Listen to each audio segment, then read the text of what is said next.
At dawn, the rope was already waiting for Anna Mae Carter's neck.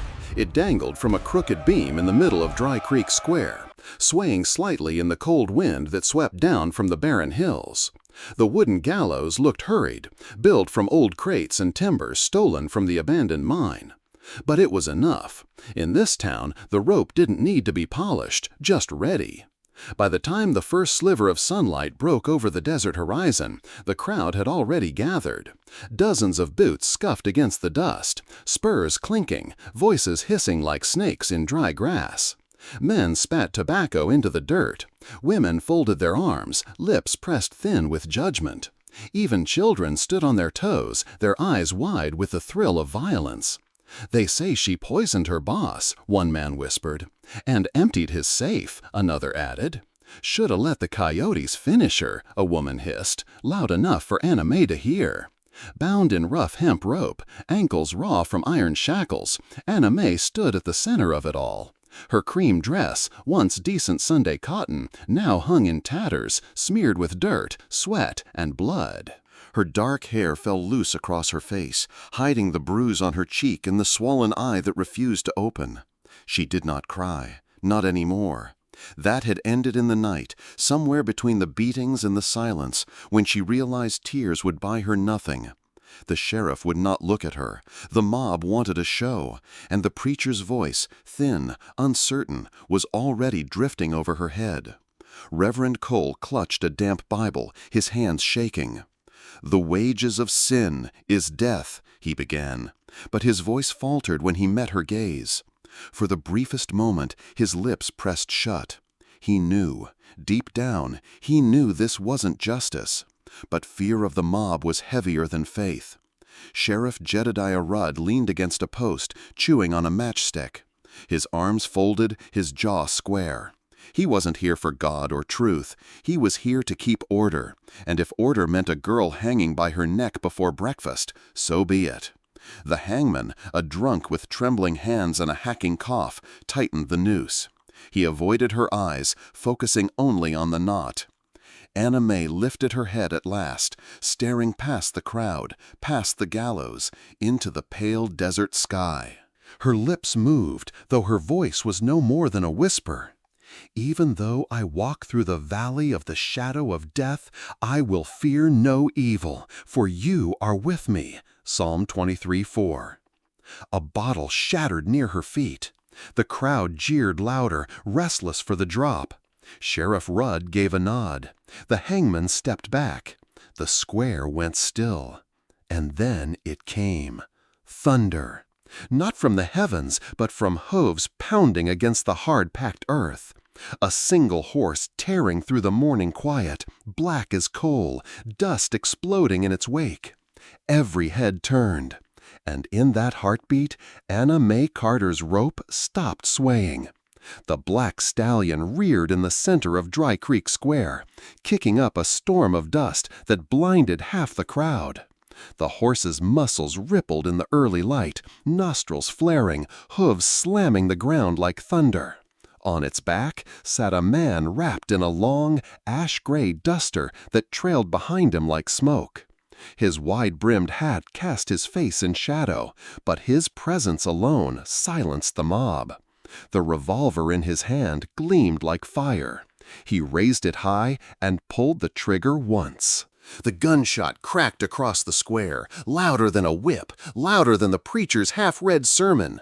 Birds erupted from the rooftops, children screamed, men flinched, women gasped. No one moved. The stranger's voice rolled out, low and rough, yet sharp as a blade. "Get your hands off my wife!" The square froze. Sheriff Rudd spat his matchstick into the dirt, squinting. "Your wife?" he growled, stepping forward. "What kind of game is this?" The gunslinger ignored him. He swung down from the saddle in one fluid motion, boots hitting the boards with a weight that made the gallows shudder. Dust clung to his coat, to the scar that cut across his jaw, to the eyes that gleamed beneath his brim like storm clouds about to break. He reached into his saddlebag and tossed a folded paper onto the ground at Reverend Cole's feet. It flapped open in the wind. A marriage certificate. Gasps rippled through the crowd. Murmurs turned into confusion, then doubt. The preacher bent, picked it up with trembling fingers, eyes darting between the paper and the woman on the scaffold. The hangman licked his lips, uncertain. His hands hovered near the rope, but did not pull. Caleb Kane's revolver shifted, its barrel leveling now at the noose above Anna Mae's head. I said, his voice cut like steel, "Take it off her." The hangman glanced at the sheriff. Rudd's jaw clenched. The mob stirred, unsure if they wanted blood or to see how far this stranger would go. Reverend Cole cleared his throat. "The paper, it bears both names," he stammered, his voice cracked. "By law, the woman is wed." The crowd erupted, shouts, curses, disbelief. "Fraud," someone spat. "Lies," another shouted. But no one stepped forward, not with Caleb Kane standing there, guns steady, eyes daring anyone to move. Anna Mae didn't lift her head. Her body swayed as though her knees might give out. She heard his boots on the gallows steps. She felt his hand, firm, steady, on her arm. "You all right?" he asked quietly. She did not answer. Her lips trembled, but no words came. Her knees buckled.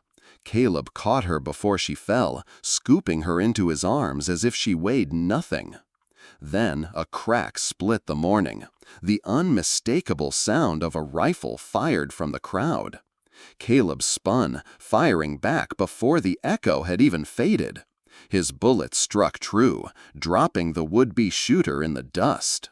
Chaos ignited, voices screamed, boots thundered, hands reached for guns. Caleb didn't wait. He swung Anna Mae onto the saddle before him, leapt after her, and slammed his heels into the stallion's sides. The black horse surged forward, cutting through the mob, scattering men and women like straw in a storm. Bullets whistled past, curses rose in the air. But Caleb bent low, shielding her with his body as the stallion tore out of Dry Creek. Behind them, the rope swung empty, and the sun had only just begun to rise. If you found this helpful, a quick like really helps us keep creating. If you're still watching right now, drop a 1 in the comments so I know you're still with me on this journey. The stallion tore out of Dry Creek like a shadow loosed from hell. Caleb bent low over the reins. Anna Mae slumped against his chest, her bound wrists pressing hard into his coat. Behind them, shouts rose like wildfire. Boots thundered, rifles cracked. The mob was not done with her, not yet. A bullet hissed past Caleb's ear. Another sparked off a stone near the horse's hooves. The stallion screamed but kept running, muscles straining, foam flecking its mouth. Caleb muttered low, steady, not for the horse but for the woman in his arms. "Hold on, just hold on." The desert opened wide, a sea of cracked earth and golden grass stretching toward jagged hills. Nowhere to hide, nowhere to stop. Only speed could keep them alive. Caleb drove the stallion harder, his eyes sweeping the horizon, calculating distance, cover, escape. He knew the mob would not chase forever. They would send riders, and riders were worse than crowds. At the first dry riverbed, Caleb pulled the reins, sliding the stallion down the embankment. Sand and dust sprayed into the air. He dismounted quick, dragging Anna Mae with him, her feet barely touching the ground. He walked the horse backward, boots scuffing over the prints, erasing the trail as best he could. Then he doubled back, leading them west along the bed until the hoof marks disappeared into stone. Above, the shouts still echoed. Men on horseback scanned the plains, rifles glinting in the dawn. Caleb pressed Anna Mae low against the earth, his hand firm at the back of her head. They lay silent as dust drifted down. A hawk circled overhead. Somewhere in the distance, a rider cursed. Then the sound of hooves moved north, chasing a false trail. Caleb waited, still as stone, until only the wind remained. He exhaled slow. Time bought, but not much. The sun climbed higher, spilling heat across the land. Anna May stirred weakly, a faint sound catching in her throat. Caleb eased her onto the saddle once more, swung up behind her, and turned south, toward hills scarred with dry brush and stone outcrops. Every movement had to count. Every wrong turn would end in death. They pressed on for miles. The stallion's breath came ragged, its shadow stretching long across the cracked plain. Caleb's jaw tightened. He knew the mob. They would not give up. By noon, they would send a posse, armed men who could track like wolves. And wolves always found blood. At a narrow pass, Caleb slowed. The ground here was hard shale, unforgiving, leaving no prints. He dragged a second pair of boots from his saddlebag, tied them with rope, and let them trail behind. The false tracks veered west, leading nowhere but desert. With luck, it would cost their pursuers hours. Anna May's head rested against his chest, her breath shallow, body limp. Caleb spared one glance at her pale face, then looked back at the horizon. Dust clouds rose faint in the distance. Pursuit had already begun. He gritted his teeth, whispering only to himself, "They'll ride us down before sunset if we don't vanish." The stallion pushed on, hooves striking sparks on the stone. Every beat of its heart echoed the truth. Time was running out. By mid-morning, the heat was merciless. The desert shimmered like broken glass, the air heavy with the scent of dust and sunburned grass. Caleb guided the stallion off the open plain, into a narrow gorge where scrub trees clung stubbornly to the rock.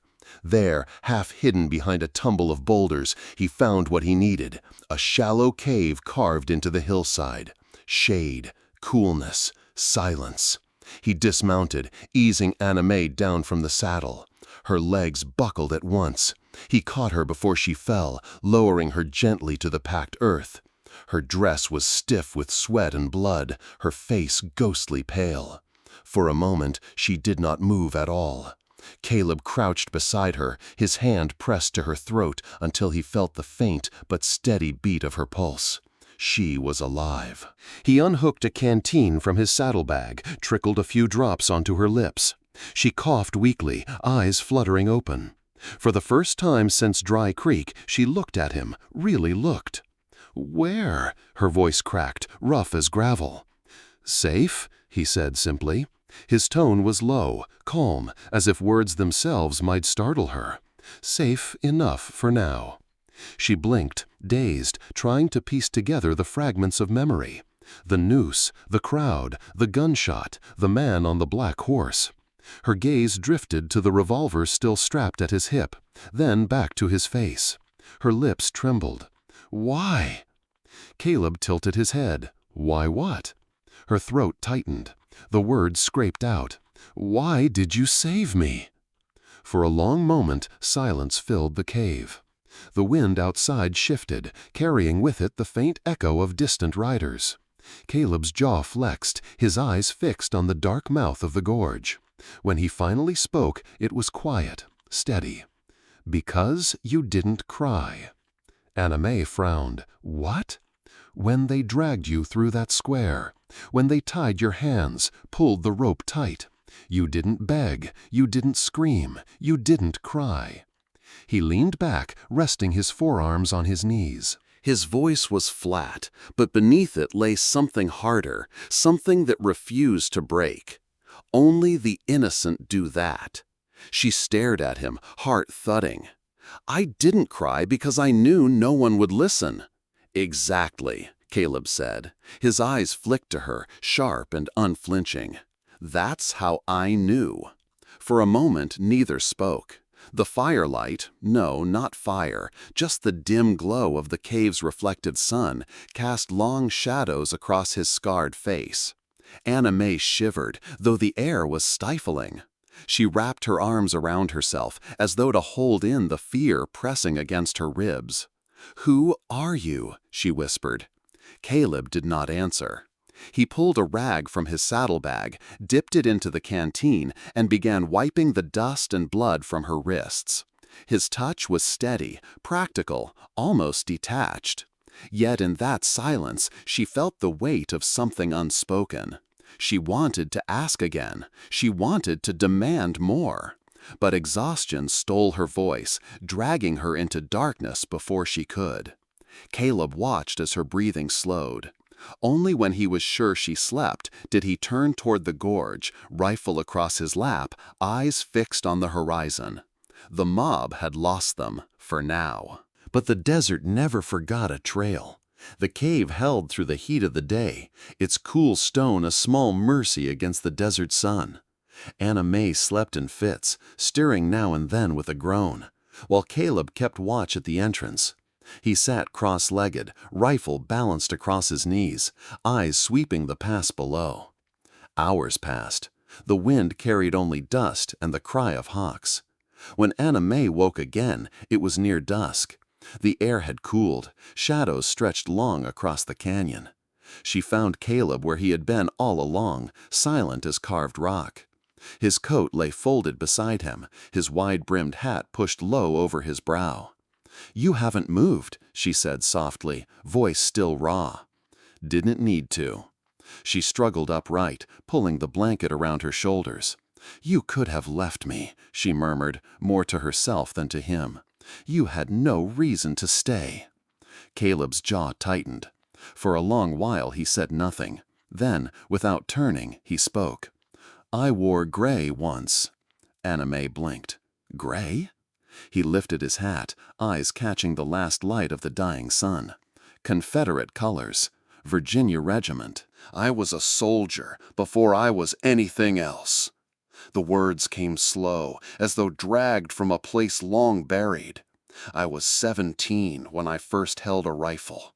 By 19, I'd stood in Antietam's mud up to my knees, watching boys no older than me bleed out into the river.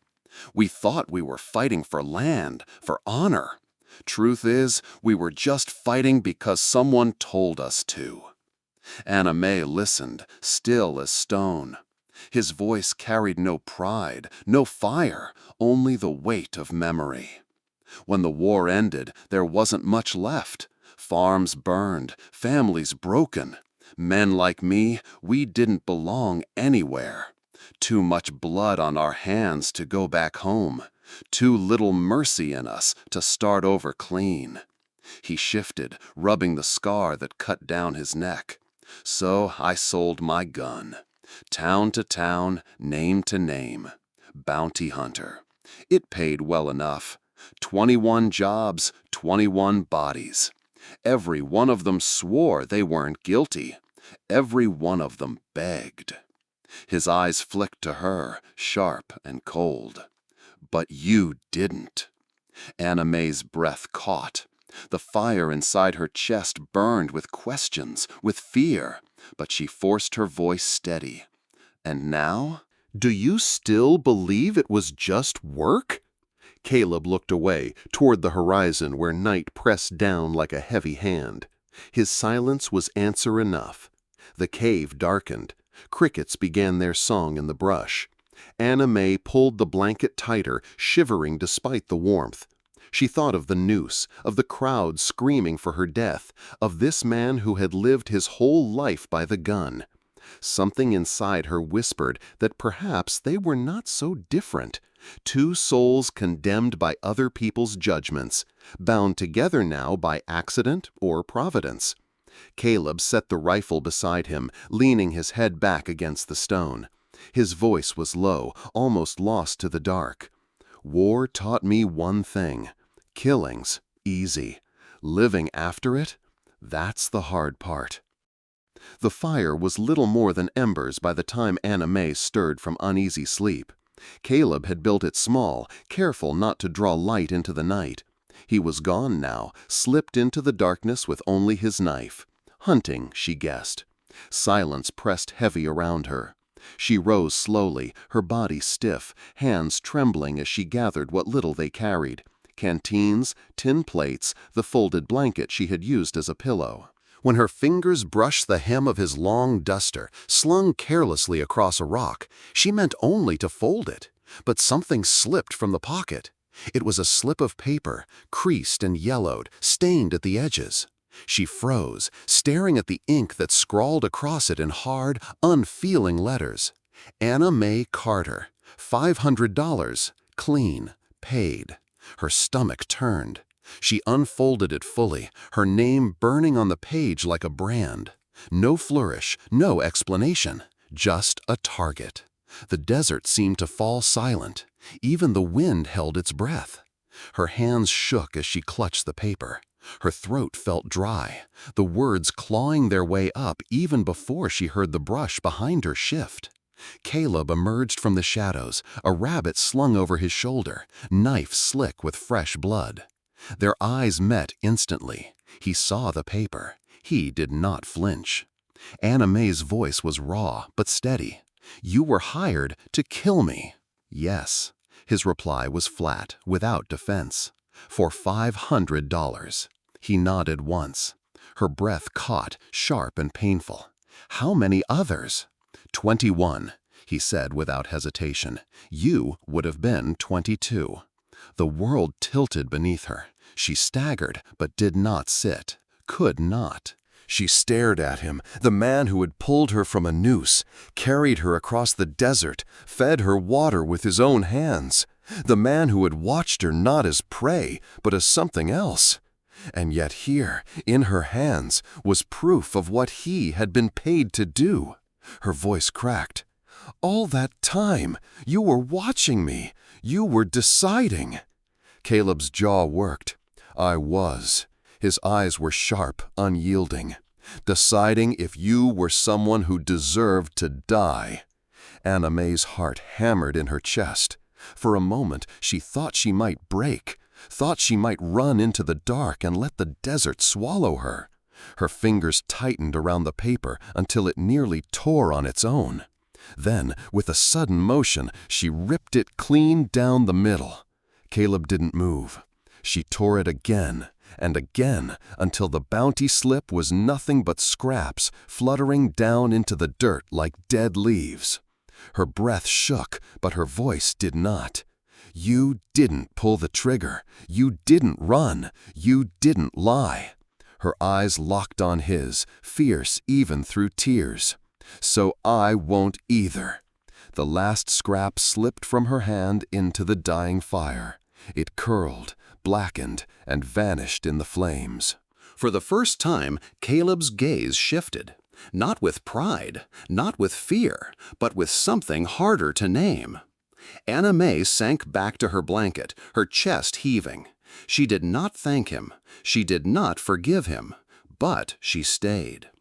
The morning broke pale and sharp. The desert sky washed in shades of steel.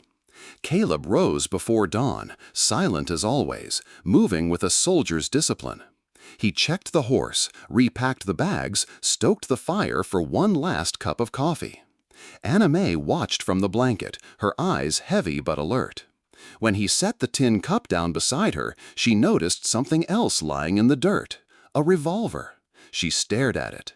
"What's that for?" Caleb adjusted the strap on his saddle. "For you." Her brow furrowed. "I don't want it." "You don't have a choice," he said simply. He didn't raise his voice, didn't argue, just spoke as if the matter had already been settled. "You won't last out here unarmed, not with men on our trail." Anna Mae's throat tightened. She thought of the gallows, of the sheriff's cold eyes, of the mob screaming for her blood. She thought of the paper she had torn into ash. Slowly, she reached for the weapon. It felt heavier than she expected, solid, unforgiving. "Stand up," Caleb said. They walked a short distance from camp, where the canyon opened onto flat ground. Caleb set up a row of tin cans along a fallen log, the morning sun catching their dull metal shine. He stood behind her, close enough that she felt the weight of his presence, but not touching. "First lesson," he said, "don't rush. People miss because they panic. Breathing's half the shot." Anna Mae raised the revolver, her hands trembling. She aimed at the first can. The weapon shook in her grip. "Exhale," Caleb murmured. "Don't pull the trigger. Squeeze it." She fired. The recoil jolted through her arms, the sound echoing off the stone. The bullet struck dirt a foot wide of the target. She flinched, lowering the weapon at once. "I can't." "You can," he interrupted, calm but firm. "Again." She tried, missed again, then again. Each failure weighed heavier. Her frustration cracked into anger. "This is pointless," she snapped, lowering the revolver. Caleb stepped closer, finally laying his hand over hers, steadying her aim. His voice dropped, low and steady. "You don't shoot to scare, you shoot to stop. And if you miss, you breathe again and shoot again. That's the difference between dying out here and walking away." His hand was rough, scarred, warm against her trembling fingers. For a moment, she felt her pulse steady. She exhaled, squeezed the trigger. The can toppled. Her breath caught. The smallest flicker of pride stirred in her chest. Caleb's expression didn't change, but his eyes lingered a heartbeat longer than usual. "Again," he said. By midday, her arms ached, her ears rang, and 3 cans lay dented in the dust. She had missed more than she had struck, but each hit felt like a stone in the foundation of something new, strength she had never thought she possessed. That night, as Caleb cleaned the revolver by firelight, Anna May sat across from him, sore and exhausted, but different. Not saved, not safe, but no longer helpless. And for the first time since Dry Creek, she believed she might live long enough to see tomorrow. By the 3rd day, the desert began to feel like a predator. The heat gnawed at their skin, the wind cut like sandpaper, and the silence pressed harder with every mile. Caleb rode steady, his eyes scanning the horizon, always watching, always waiting.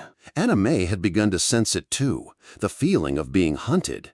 She noticed the way he stopped more often now, crouching to study the ground, touching prints in the dust with the tip of his fingers. She noticed how his hand lingered on the rifle strap, never far from the trigger. Late in the afternoon, the certainty came. A thin plume of dust rose behind them. Riders. Caleb cursed under his breath. He spurred the stallion off the trail, driving them toward a narrow ridge where red stone walls rose jagged and high. They dismounted in the shadow of the cliffs. Caleb tied the horse low, loosening the saddle to make it look abandoned. "Stay close," he told her. His voice was calm, but the steel in it brooked no argument. They crouched behind a cluster of boulders, the pass below opening wide like a stage. The wind picked up, carrying with it the faint jingle of spurs, the muted creak of leather. Anna May's pulse hammered. She wanted to speak, to ask what would happen, but Caleb had already laid his Winchester across the rock, sighting down the ridge. His body was still, controlled, a machine of patience. 3 men appeared in the pass, 2 locals from Dry Creek, 1 stranger in a black coat. The stranger rode ahead, eyes sharp, a hunter's gaze sweeping the trail. Anna May gripped the rock, her breath caught in her throat. Caleb didn't move, not yet.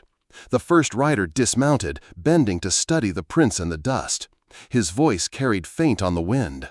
"They came through here, horses heavy, carrying 2. The man in the black coat nodded once. He raised a hand. The others spread out. Caleb exhaled slowly. "1 breath," he whispered. 2. His finger squeezed the trigger. The crack of the Winchester shattered the canyon silence. The first rider dropped instantly, his body crumpling like a marionette with its strings cut. Chaos erupted.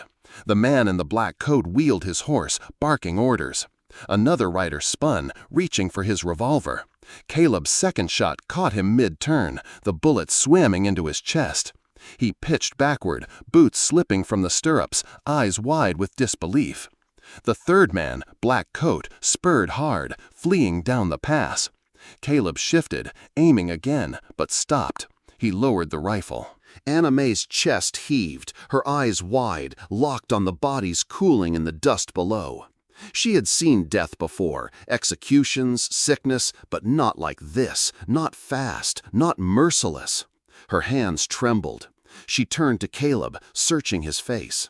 He met her gaze, calm and unshaken. "I only fire when I know what I'm aiming at," he said. Something shifted in her then. Not trust, not yet, but the faintest thread of understanding. He had not saved her for kindness alone. He had saved her because he knew how to end men before they ended her. The sun dipped low, staining the canyon in copper and blood. Anna May drew the blanket tighter around her shoulders. For the first time, she understood the truth. This was not a world that spared the weak. And if she wanted to live, she would have to learn to be something else. If you're still watching right now, drop a 1 in the comments so I know you're still with me on this journey. The first shot came without warning. Caleb jerked in the saddle, his body twisting as a crimson bloom spread across his shoulder. The stallion screamed, rearing hard. Anna May clutched at him, her own cry swallowed by the echo of rifles bouncing off the canyon walls. "Down!" Caleb growled, forcing the horse into cover behind a rise of stone. Another shot rang out, splintering rock where his head had been a heartbeat before. Anna May slid from the saddle, her legs trembling. Caleb followed, but his strength faltered. He stumbled, dropping to one knee, blood dripping fast through his coat. His face was pale, jaw clenched tight against the pain. "Keep moving," he said through his teeth. "They're closing in." She grabbed his good arm, trying to haul him up. "You can't!" "Anna May." His eyes burned into hers, sharp even through the haze of pain. "Move." The ridge above them spat another muzzle flash. Dust showered their heads. Caleb lifted his revolver, firing back with his left hand. The shooter ducked, but the delay bought them only seconds. Anna May dragged him toward the rocks, heart pounding. She had never led before, always followed, always clung to the strength of others. But Caleb's weight leaned heavy against her, and for the first time she felt the terrible truth. If she faltered now, they both would die. They scrambled along the canyon's edge, each step slick with Caleb's blood. The shouts behind them grew louder, closer. Anna May's breath came ragged, but her grip on him never loosened. At last, the land opened into a scar of broken timbers and sagging beams. A crooked sign, half-rotted, swung on rusted chains above the entrance. Durham Mine, No. 7. The place looked dead, abandoned to dust and ghosts. The shafts yawned black, their rails twisted and half-buried in sand. But to Anna May, it was salvation. She pulled Caleb toward it. He resisted, just for a moment. "Too dangerous," he muttered. "Not as dangerous as staying out here," she snapped, surprising herself with the steel in her own voice. Another rifle cracked. A bullet screamed past, striking the sign. The chain snapped, the board clattering to the dirt. That decided it. Anna May shoved her shoulder under Caleb's arm and half-carried, half-dragged him into the mine's dark throat. The air grew cooler instantly, thick with the stench of coal dust and damp rock. Shadows swallowed them whole. She lowered him onto a wooden platform left behind by miners long dead. His breath came in harsh gasps, each one flecked with red. Outside, the hoofbeats drew nearer. Voices echoed off the canyon walls, cruel and eager. Anna May pressed her hand hard against Caleb's wound, her body trembling, her heart a drum in her chest. There was no turning back now. For the first time since the gallows, she knew the truth. Survival was no longer in his hands, it was in hers. The mine was colder than she expected. Damp air clung to her skin, and each breath tasted of coal and rust. Shadows pressed close, shifting with the lantern's faint glow as Anna May lit it with trembling hands. Caleb lay slumped against the rotting platform, his head tilted back, eyes half closed. His coat was soaked through, the wound in his shoulder bleeding fast. Anna May knelt beside him, panic clawing at her throat. "Stay with me," she whispered. "Please, Caleb, don't you dare leave me here alone." His lips curved faintly, as if even on the edge of death he found her desperation almost amusing. "You, bossy as ever," he muttered, voice hoarse. "Be quiet," she snapped, though her hands trembled as she tore strips from the hem of her dress. She pressed the cloth hard to his shoulder. Blood seeped through instantly, warm against her palms. He groaned, body tensing. Anna May clenched her jaw. "I need to stitch it." Caleb's eyes flicked open, glazed but sharp. You know how? No, she admitted. Her throat tightened, but she forced the words out steady. But I'll learn right now. She dug into his saddlebag, fingers fumbling until she found the needle, the small coil of thread. Her vision blurred, but she set her jaw, threading it with hands that shook so hard she nearly dropped it. When the needle pierced his skin, Caleb didn't flinch. He only stared at the black ceiling above, his breathing shallow but controlled. Anna May bit her lip, tears stinging as she pulled the thread tight, each stitch a battle against her own fear. "You're supposed to curse," she whispered, "or yell at me, anything. Just don't be this quiet." His voice came ragged, a ghost of sound. "Pain's just noise. I've heard worse." Her hands faltered. She thought of his confession, the war, the killing, the bounty slip with her name. He had lived with violence so long he had learned to silence even agony. And yet, here he was, trusting her hands with his life. The lantern sputtered. Outside, faint hoofbeats echoed closer, like wolves circling the dark. Anna May bowed her head, her lips moving before she even realized she was speaking. God is our refuge and strength, a very present help in trouble. Psalm 46:1. The words trembled in the silence, but something inside her steadied. She pressed the last stitch tight, tied it off with clumsy fingers, and sat back, chest heaving. Caleb blanked, his gaze drifting toward her. "Prayin' now, are ya?" Her chin lifted. "Someone has to." For the first time, he gave a small, tired smile. Not mocking, not cold, just human. The hoofbeats outside grew louder. Voices carried down the gorge. Anna May wiped her bloody hands on her skirt, grabbed the rifle, and set it across her lap. She was terrified. Her hands still shook. But she no longer felt helpless. Whatever came into that mine next, she would meet it head on. The mine groaned with the weight of years. Every step Anna May took echoed down the shaft, bouncing off wet stone and timber so old it seemed ready to splinter at the touch.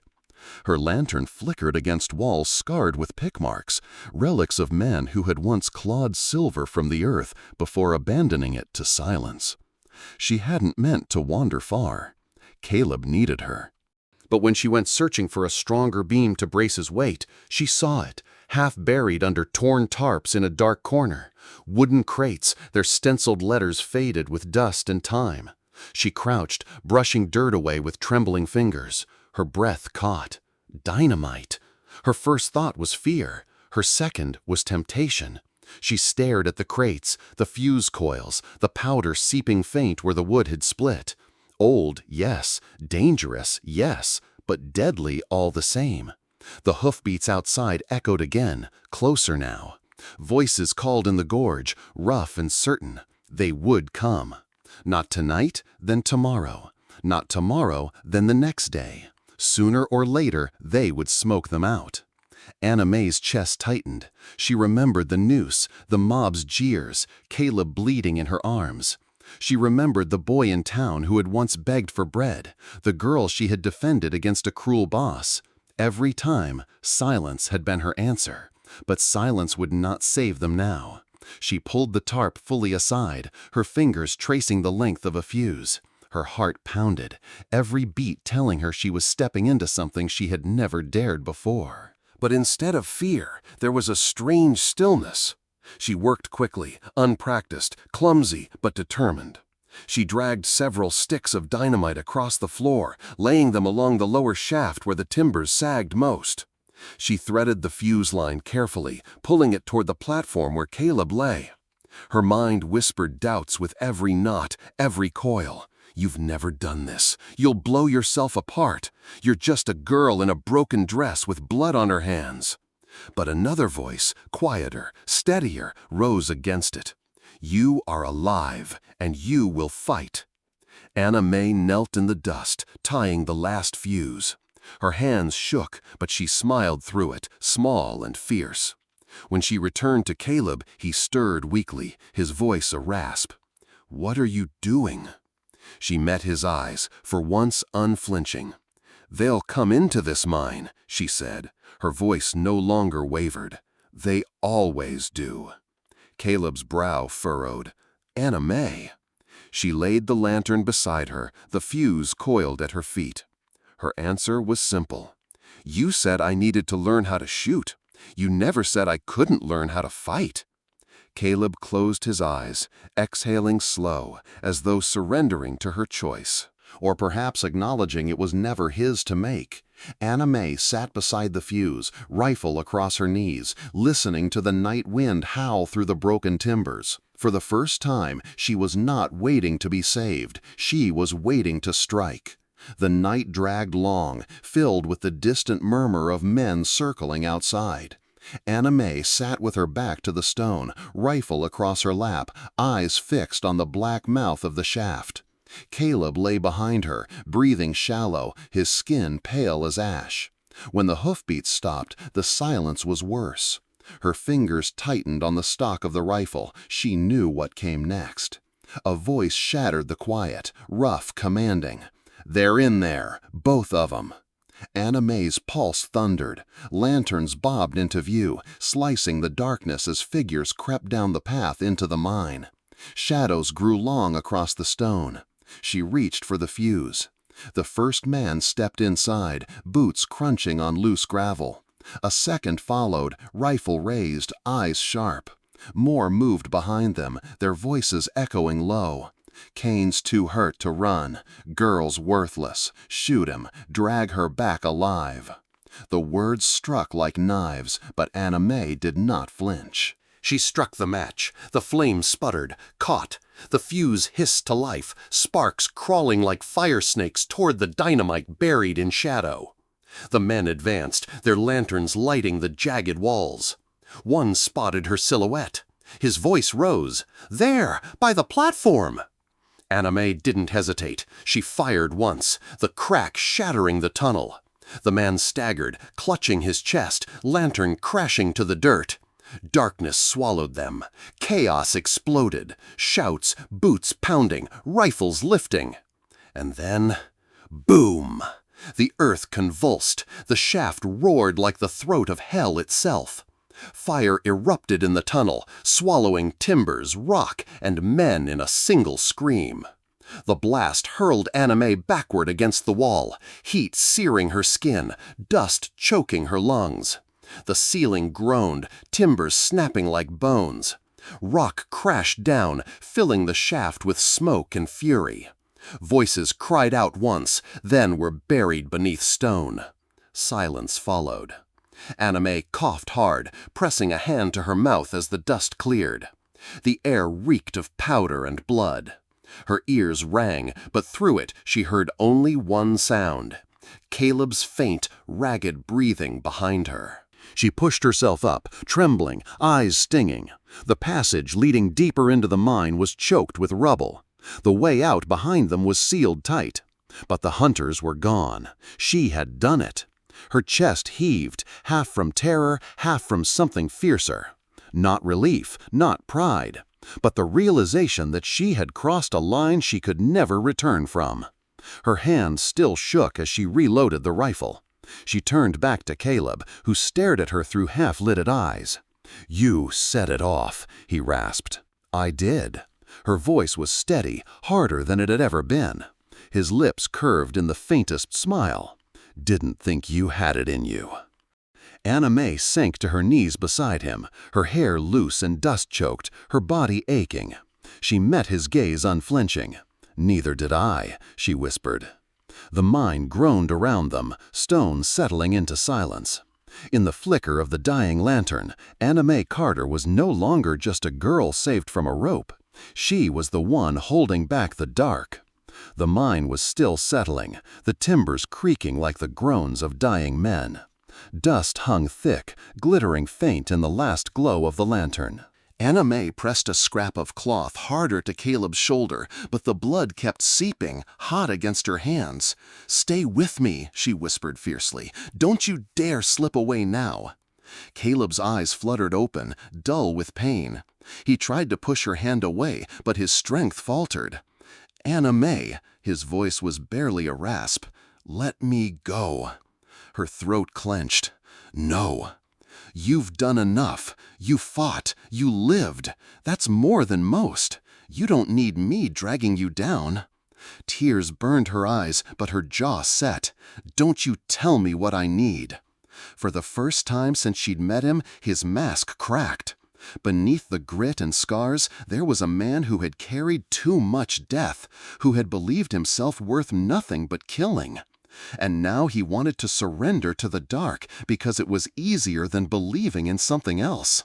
She gripped his hand, forcing it against her chest so he could feel the hammer of her heart. You saved me when you didn't have to. You carried me when I couldn't walk. You stood against that whole cursed town and called me your wife when the truth was nothing but a lie. And I stayed. Do you know why? His gaze flickered, searching her face. Because for the first time in my life, someone fought for me, and I am not about to stop fighting for you. His lips parted, as if to argue, but no words came. Anna May bent her head close, her tears falling into the dust on his coat. I don't care what you were before. Bounty hunter, soldier, killer, it doesn't matter. To me, you're the man who chose mercy when he could have chosen death, and now I'm choosing you. Her voice broke, but she forced the words through it. So you don't get to leave me, not like this, not while I still have breath in me to hold you here. Caleb's breath caught, ragged. His good hand rose weakly, brushing against her cheek. You'll regret it, he murmured. Her tears shone in the lantern light. I already don't. Silence filled the mine, heavy with dust, blood, and something unspoken at last given shape. She pressed his wound again, steady and unyielding, refusing to let go. Outside, the night wind howled through the collapsed entrance. Inside, Anna May's voice fell into the stillness, fierce as prayer. You saved me once, Caleb Kane. Now I'll save you, even if it breaks me. For the first time, his eyes closed, not in surrender, but in trust. The mine grew still after the fury. Hours bled into silence, broken only by the distant groan of settling stone. Anna May sat on the cold ground, Caleb's hand gripped tight in both of hers. She had not slept, not even closed her eyes. Fear and determination held her upright when her body begged to collapse. The lantern sputtered low, its light soft and uneven. Dawn crept in through cracks in the collapsed shaft, spilling faint streaks of gold that cut across the dust-filled air. Caleb stirred. It was small at first, a twitch in his fingers, a shallow shift of breath. Then his eyes opened, slow, heavy, blinking against the pale light. Anna May leaned forward, her heart hammering. "You're awake!" The words came out as a sob and a laugh tangled together. He tried to speak, but his throat was too dry. She tilted the canteen carefully, letting a few drops wet his lips. He swallowed, grimacing at the pain in his shoulder. For a moment he only lay there, staring at her. His gaze was no longer sharp steel, but something softer, almost unsure. "You stayed." She laughed again, tears sliding down her cheeks. "Of course I stayed." You think I'd drag you into this pit just to leave you in it? His lips curved faintly, the closest thing to a smile she had ever seen on him. He shifted his good hand, weak but deliberate, until it found hers. Their fingers threaded together, clumsy, trembling. Anna May pressed his hand between hers, holding it against her heart. "You don't belong to them anymore," she whispered. "Not to the war, not to the bounties, not to the ones who paid for your trigger. You belong here." She squeezed his hand tighter. "With me." His eyes closed briefly, as if the weight of those words was heavier than any bullet he had carried. When he opened them again, there was no fight left, only acceptance. The silence between them shifted. It was no longer the silence of strangers bound by necessity, nor of hunted souls waiting to die. It was the silence of trust, fragile but undeniable. Anna May lowered her forehead to his, her tears wetting his skin. She whispered, not just to him, but to the dust and the dawn that bore witness. You were sent to kill me. Instead, you saved me, and I chose you. Not to survive, her voice steadied, strong as steel, but to live.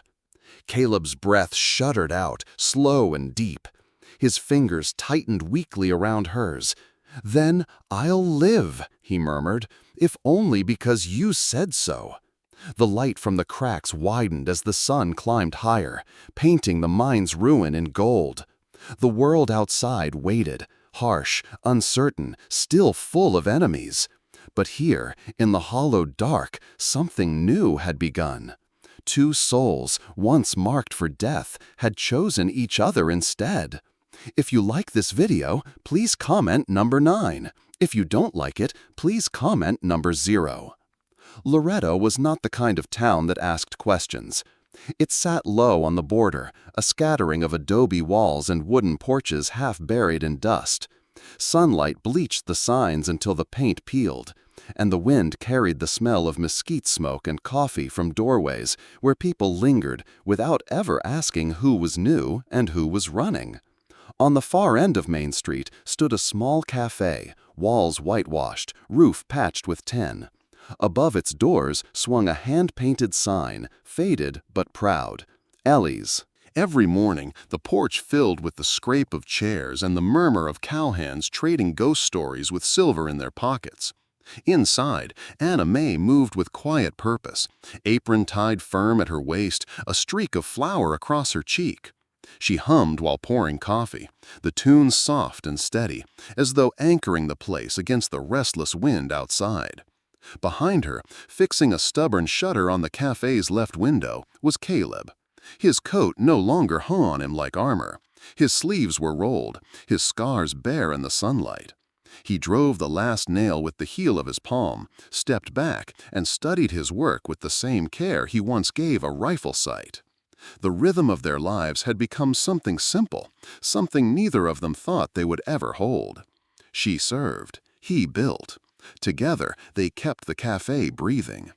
But peace in Loretto was fragile. One afternoon, the cafe door creaked open, and a tall man stepped inside. His boots struck the floorboards like warnings. Dust trailed from his long coat, his eyes hard and searching. The air shifted at once. "You him?" the man asked, his voice cracked with miles. Caleb didn't answer. He stood at the end of the room, his gaze steady, unreadable. The stranger's eyes narrowed. Cain Gravehand, bounty hunter from Elkhorn Ridge. Forks hovered above plates, coffee cooled in cups, the whole cafe went quiet. Anna May stepped forward, her chin high. She didn't raise her voice, she didn't reach for anything. She only spoke, each word steady.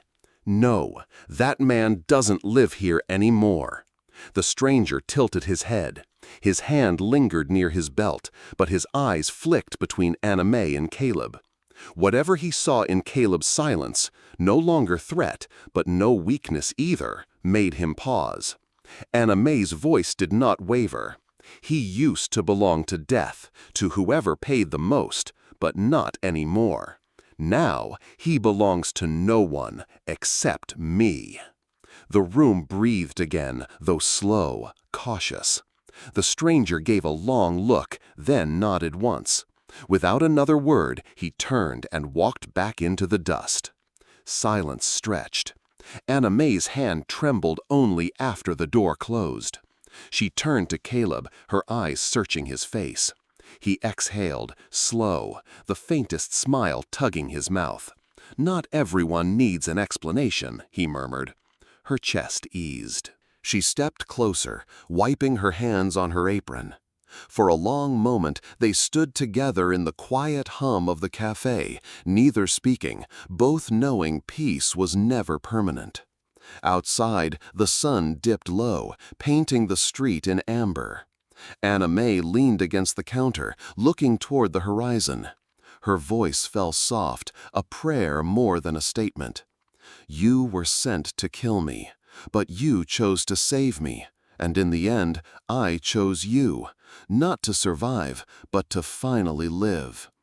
Caleb reached across the counter, his hand rough and scarred, hers flour-dusted and warm.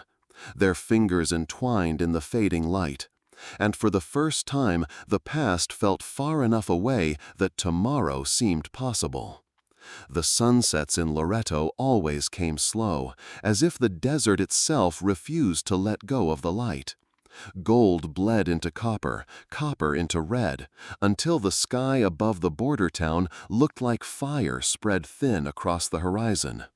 On evenings like this, Elise Café glowed soft, its windows painted with the day's last colors. Inside, the rush had faded. The ranch hands were gone, leaving only the clink of cups and the scent of coffee steeped strong. Anna May wiped down the counter with slow, thoughtful motions. She had flour on her sleeves again, she always did, but her movements were steady, unhurried, almost graceful. Caleb sat by the window, a shadow against the dying light. His duster hung on the back of his chair, forgotten. In its place he wore only a simple shirt, sleeves rolled, scars bare but no longer hidden. He looked out at the street, quiet, his revolver resting on the table beside a cooling cup of coffee.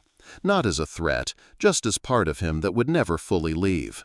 Anna May finished her work and walked over, her steps light against the wooden floor. She slid into the chair across from him, setting a plate of cornbread between them. "You didn't eat," she said. He gave the faintest shrug. "Didn't feel hungry." She broke a piece of bread, pushed it toward him. "Try." Caleb's eyes lingered on her hand, then on the bread. He took it, slow, almost reluctantly. For a moment neither spoke. The silence stretched, comfortable in its own way. Outside, a church bell rang faintly in the distance. The sound drifted through the window, soft against the desert wind. Anna May's gaze followed it, her lips parting in a whisper. "The Lord is my shepherd, I shall not want. He maketh me to lie down in green pastures. He leadeth me beside the still waters." Psalm 23, 1-2. Caleb's hand still halfway to his mouth. He studied her a long while, eyes narrowing, not in suspicion, but in something closer to wonder. "You believe that still," he said quietly. She met his gaze without flinching. "I have to. If I stop believing, then all that's left is the rope, and I won't live under that shadow anymore." The words hung between them, heavier than the silence that followed. Caleb leaned back, his eyes drifting once more to the horizon.